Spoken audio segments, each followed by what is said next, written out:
Hi, ഇന്നലെ മാർക്കറ്റിൽ പോയപ്പോൾ നല്ല പഴവും മാങ്ങയും കണ്ടു. അത് കാണുമ്പോഴൊക്കെ എനിക്ക് എൻ്റെ ഡാഡിനെ ഓർമ്മ വരും. മാങ്ങയുടെ സീസൺ ആയിട്ടുണ്ടെങ്കിൽ എപ്പോഴും മാങ്ങ വാങ്ങിയിട്ട് വരും. അതേപോലെ പഴംപൊരി വലിയ ഇഷ്ടമായിരുന്നു ഡാഡിക്ക്. ഇവിടെ സിംഗപ്പൂർ കിട്ടുന്ന പഴം ഉണ്ടല്ലോ, അതിന് ഇത്തിരി വണ്ണം കൂടുതലാണ്. നമ്മുടെ നാട്ടിലെ നാടൻ പഴമല്ല. ഞങ്ങൾ തൃശ്ശൂർ ഉണ്ടല്ലോ, നേന്ത്രപ്പഴം നീളത്തിലാണ് എപ്പോഴും ഞാൻ അരിഞ്ഞു കണ്ടിട്ടുള്ളത്. എന്നാൽ കേരളത്തിൻ്റെ ചില സൈഡിലൊക്കെ അത് വട്ടത്തിൽ അരിയാറുണ്ട് പൊരിക്കാനായിട്ട്.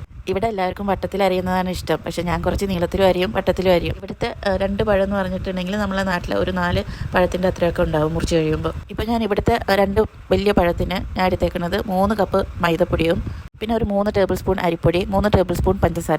മധുരത്തിനനുസരിച്ച് പഞ്ചസാര വേണമെങ്കിൽ കൂട്ടിയിടാം കേട്ടോ. അതിലേക്ക് ഒരു 3-4 കരയാമ്പ് പൊടിച്ചതും ഒരു 2-3 ഉള്ളു മഞ്ഞളും ആവശ്യത്തിന് വെള്ളം ഒഴിച്ച് നന്നായി കുഴച്ചെടുക്കണം. ഞാനിതെല്ലാം കൂടി ബ്ലെൻഡറിലൊന്ന് അടിച്ചെടുക്കാറുണ്ട് കേട്ടോ. അപ്പോൾ നല്ല സ്മൂത്തായിട്ട് വരും.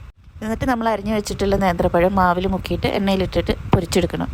പണ്ട് ചെറിയ കുട്ടിയാകുമ്പം ഈ പഴം പൊരിച്ച മണം വരുമ്പോഴേ അടുക്കളയിലേക്ക് ഓടും ഞങ്ങളെല്ലാവരും കൂടിയിട്ട് ചായയുടെ ഒപ്പം പഴംപൊരി കഴിക്കാനായിട്ട്. അന്ന് അതൊക്കെ ഒരു സാധാരണ കാര്യമായിരുന്നു കേട്ടോ. ഇന്ന് അതെല്ലാം നല്ലോണം മിസ് ചെയ്യുന്നുണ്ട്. ഇന്ന് ഡാഡിയും ഇല്ല, ചായയുടെ ഒപ്പം കഴിക്കാൻ പഴംപൊരിയും ഇല്ല. തിരക്ക് പിടിച്ചൊരു ജീവിതമാണെങ്കിലും നമുക്കൊക്കെ ചില ഓർമ്മകൾ എപ്പോഴും മനസ്സിലുണ്ടാവും അല്ലേ. എപ്പോഴെങ്കിലൊക്കെ ഞാൻ പഴംപൊരി ഉണ്ടാക്കാറുണ്ട് കേട്ടോ, ഒരു കൊതി തോന്നുമ്പോൾ. പഴംപൊരി ഇഷ്ടമില്ലാത്തവരാരാ ഉള്ളതല്ലേ.